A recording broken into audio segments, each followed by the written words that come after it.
Hey y'all. So finally, on to the Roger Moore Bond rankings, and this one's definitely gonna piss people off for sure. Because like, unless the general consensus I'm getting is wrong, this will bug people. Because my bottom two will probably be controversial and definitely interesting in how people think of it. It's the bottom two that's hard for me a little bit, but at number and at number seven. It's probably For Your Eyes Only. Only because there's just a lot of uh, dead space. A lot of like slowness, very slow in certain parts. The villain, as much as I love the actor, and even the idea of like a subdued villain, just like a middleman kind of thing, it just doesn't work. It's a similar case, like how people didn't really like the villain for Quantum of Solace, the Daniel Craig one, because he was just kind of a middleman. And like the most interesting thing for it, for your eyes, was two. One being Golgo again, like that kind of ending where Bond and him meet is like, yeah, you know, we just gotta do what we gotta do. It's our business. Like there's no animosity really between them. I did like that, but let me,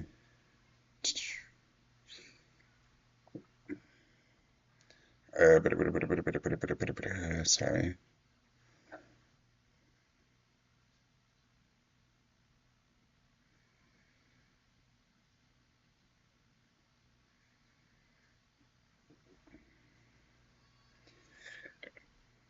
I think it's Krieger.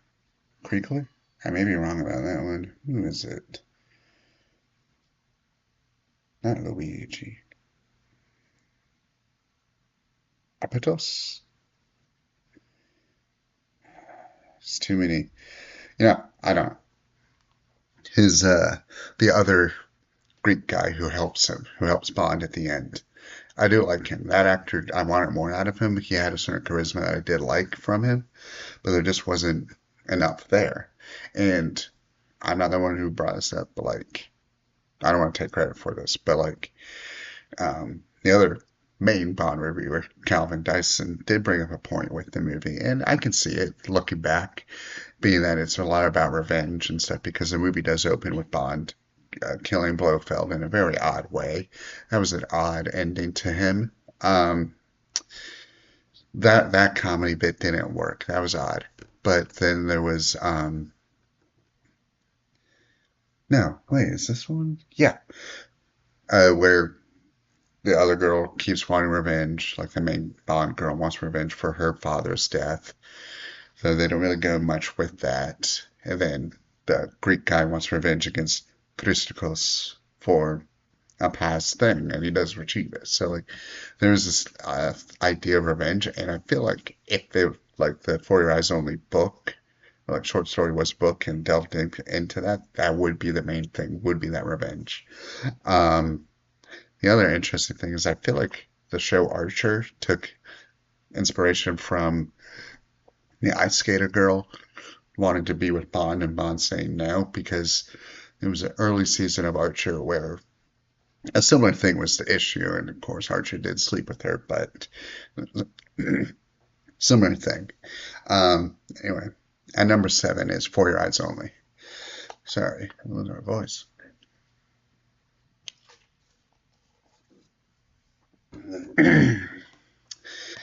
This is where it's controversial. I feel like number six is The Spy Who Loved Me. Um, this one I feel like it's the same issue. There's just a lot of slow points, and the villain didn't do much for me. Like his lair and like the final battle and stuff was cool, but the villain himself was just kind of like, okay, I feel like he was just too subdued. If there was something that was missing, and yes, it was the first appearance of Jaws. That does boost it a bit, but beyond Jaws, there wasn't much. Barbara Bach was not that impressive as a Bond girl. Um, More seemed out of his element still, like he still wasn't there yet.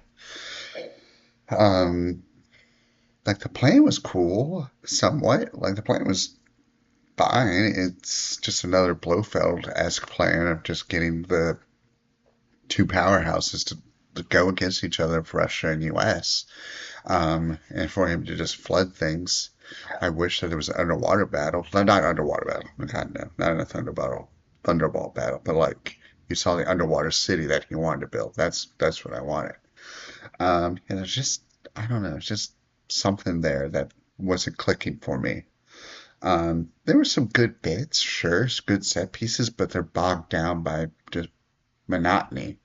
Like the Egypt part was interesting, but then like it's when I say interesting, I mean like the set, the not set, the locale was interesting, but the actual like time spent and the editing and the pacing, something that dragged it down. Um, and the comedy was still just odd. Um, Number six, like I said, just has a lot of same issues for your eyes. Uh, See, number five would have been View to Kill before I saw it, but I saw it, I liked it, so it's gonna be Octopussy is number five. Um, Same issues, really. A lot of slow points. I don't really feel like these movies need to be 2+ hours or 2 hours. They could be 90 minutes, an hour 45 real easily and feel a lot better. Um, the comedy was all over the place for this one, for sure. And I don't know, something about it just didn't really work for me. Once again, I like that Golgo's in it. That does help. I like his continuing presence.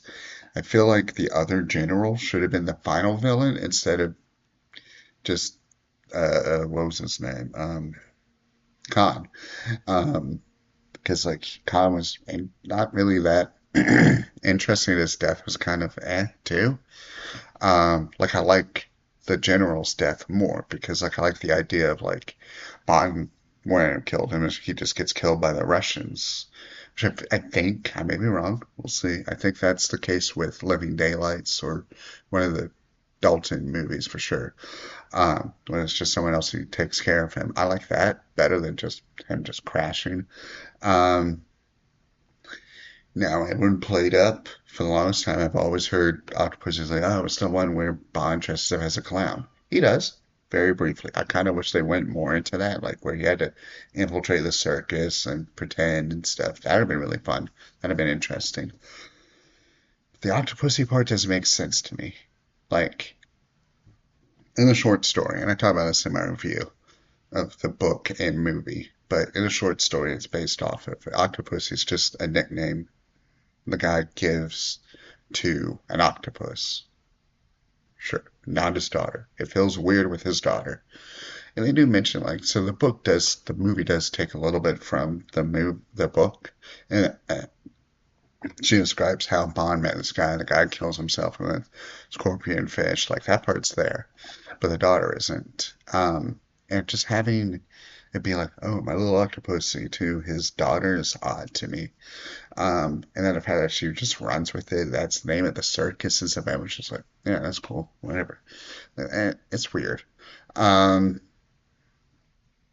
it just, something about it just did not fully click. Like, it just, once again, felt slow at times. And the fact that, like, it's weird. Like, I'm okay with, like, so, like, Golgo, the actor who played Golgo, and there's another actor who get recast, but like their recasting was like multiple movies away, like years away difference, and had a small enough role that it didn't matter. Maud Adams, however, was the main henchwoman for Scaramanga in Man with Golden Gun, and then she appears after three movies. She appears again in a fourth movie later. Um, like four movies technically, whatever, as the main girl. It's odd. Granted, she gets a better role in this, sure. Not by much. Like, not by, when I say not by much, is that she didn't really do much for me. Like, she was just kind of there. The final battle was not needed. It was weird and like, I don't know, there was a lot not needed in this movie of him just hanging out Kublai Khan's place. The whole India section, like a lot of it was just, I don't think it was needed. There was just a lot of stuff that just, I don't know, they didn't do it for me. Like it's one of those ones I kind of liked certain points when I was watching it, but thinking back, I'm like, I don't know, it doesn't fit right. Um, but that's my number five. Um, I would have had this at three, but once again, the ranking changed. So four is Man with the Golden Gun. This one disappointed me very greatly. I just had high hopes because I love Christopher Lee. I wanted him to be great in it. And he was fine. He was good, but still very subdued. It wasn't, insane Christopher Lee, which I love. But this is the difference with the book and the movie is that the book is much more gangster focused. The ending of Scaramanga is kind of like, oh, he's just lame. Like he just dies kind of thing. I love the fun house in the movie. That's interesting. That is like a weird way to take like his circus background. I did like that. Um, the book had a lot of issues. The book did have like classic early racism stuff too. That wasn't great. But I like the duel. I like that stuff. But it comes down to pacing, where it just felt a little long. The those definitely all drawn out parts. The knick-knack stuff, while interesting, the final battle wasn't good. Um, I just wanted more of Lee, really. I just wanted more of Christopher Lee, and I wanted like his plan didn't make sense, really. Like if he just wanted to kill Bond, it was just how to kill Bond. He's like, cool, perfect. I've been wanting to do that. Fantastic. Whatever. But like his whole thing about having a laser and selling the Solex thing, not necessary, not needed. It's just another like, okay, another thing is like we don't need that. Um, it's fourth because I do like Christopher Lee, and there are parts I do like, but it's just I don't know. Like I said, it's like top of the middle for me. I like that Sergeant Pepper's back. No, Sheriff Pepper. I love Sheriff Pepper. He's fun to me. Um, like I wish that Sheriff Pepper appeared more often. Like he's just always on vacation, always shows up. That like I feel like that bit of comedy would work, where he just keeps getting there and Bond and him keep interacting. Like I feel like that would be fine. Um, it just doesn't do much. Like I said, it's middle of the pack because there's parts I like, parts I don't. It's just there. The parts without Christopher Lee is pretty forgettable to me. So there's not much for me to latch on to.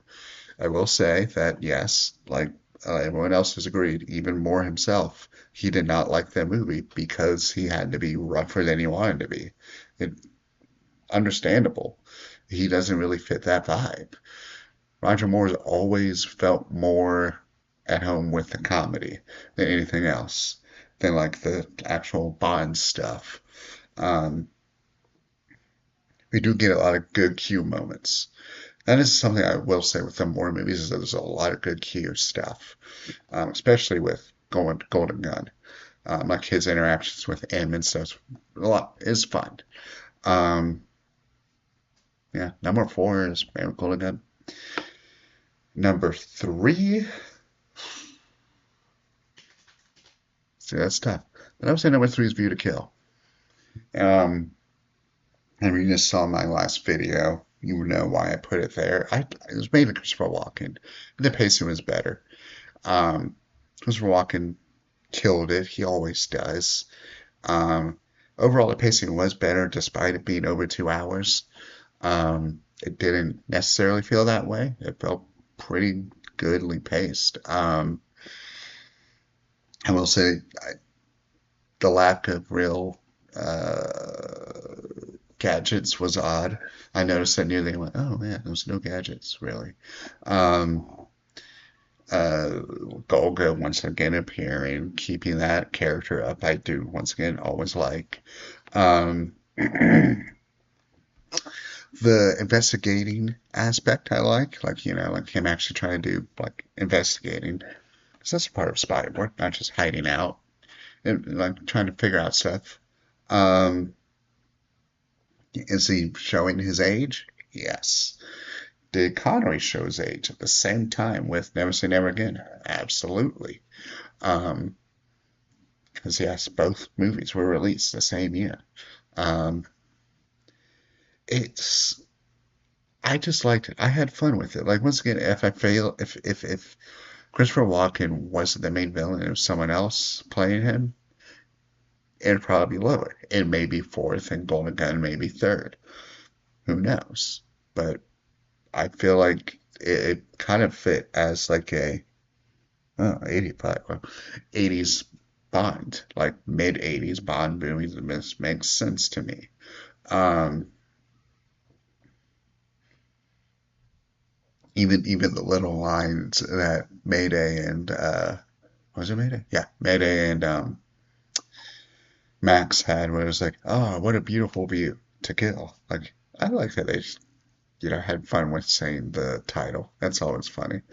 Um, yeah, I just had fun with it. I feel like that's what I want is a well-paced comedic Bond with still some good seriousness. A good villain helps a lot. That's why a lot of the middle of the pack Bond movies, for like the Moore movies, did not have a great villain for me. That's the thing, is that they were middle of the pack. Um, yeah, that's what I want from a Bond movie. Really, it's good villains, fun set pieces, some okay comedy, um, and just a really good villain. And that's what I had in this. So number three is View to Kill. Number two is what I would say is one of the most quintessential Bond movies you can see. If you're going to see a Bond movie, that's a more Bond movie. It's probably going to be this one. Um, it's going to be Moonraker.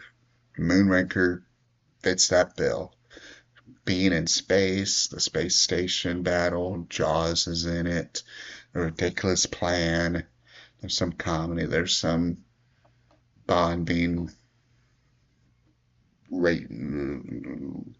assaulty, which unfortunately is classic Bond. I'm not saying it's a good thing at all, but that is classic Bond. Um, just the vibes of this is just like, yes, I feel like some of the comedy doesn't work with this. They were still trying a little too hard, but most of it was geared to Jaws, and it works for him. I don't think for the most part, it worked for him. I like that he got a good ending. I like that he found a girlfriend. I like that he turned good. Drax is great. He's better in the book, a lot better in the book, but he's good. He's that he's that classic okay, we don't have Blofeld, we'll have a Blofeld type, and he pulls it off better than the other more villains like Christakos or whoever the heck was the villain for Spy Who Loved Me. I don't remember his name, and uh, Khan, I guess, counts, maybe. I don't think he does for Octopussy. I don't really know. But he has that similar vibe. Like he's not he would have the vibe of Max if Max wasn't played by Walken, like just a businessman doing global domination. Um, it's a play that we would probably see work really well with Brosnan, where they go a bit more ridiculous. I think it would work there too. Um, yeah, it's hard to say like stuff that everyone hasn't already said, but it's a good one. It's just a solid like here's Bond at his bondiness, or the more crazy Bond. Um, it, what I mean, what's to say? Like it's just a good one. Um, but we go with personal favorites here, and my personal favorite could be nostalgia and blindness, but it hits all the marks for me still. Is Live and Let Die. Live and Let Die is my number one. Once again, it hits all his marks. The comedy kind of works. We get Sheriff Pepper. There's still a little bit of that early Connery in there, so it's still not fully comedic, but still not crazy serious. It's that it hits that comedy way better than Diamonds did, so it's still there. The water boat chase is great. A little bit where Pepper's called upon, but hey, can you shoot this dog for this neighbor? Fun, weird. Um, but then, yes, the main thing, Domino's great. Domino's, I think, not Domino, I'm sorry. Solitaire. Solitaire is probably the best Bond girl Moore had. Like, she does a great job in it. Yes, I don't think the voodoo is probably accurate. I've seen way worse. American Horror Story is way worse, and a few other things is way worse. I feel like this, I may be wrong. May be wrong. I'm just a white person, so who knows? I I don't know. Just clueless white girl, but who knows? But I feel like I've seen way worse, and it feels neutral enough that it doesn't really affect much. But I may be wrong. Once again, if I'm wrong, let me know. I probably am, but I've seen way worse depictions. Um, but point is, the best thing about Live and Let Die, besides the theme music, besides that, oh yeah, that's the other thing. Going way back. Wait, sorry. Going way back to View to Kill. View to Kill.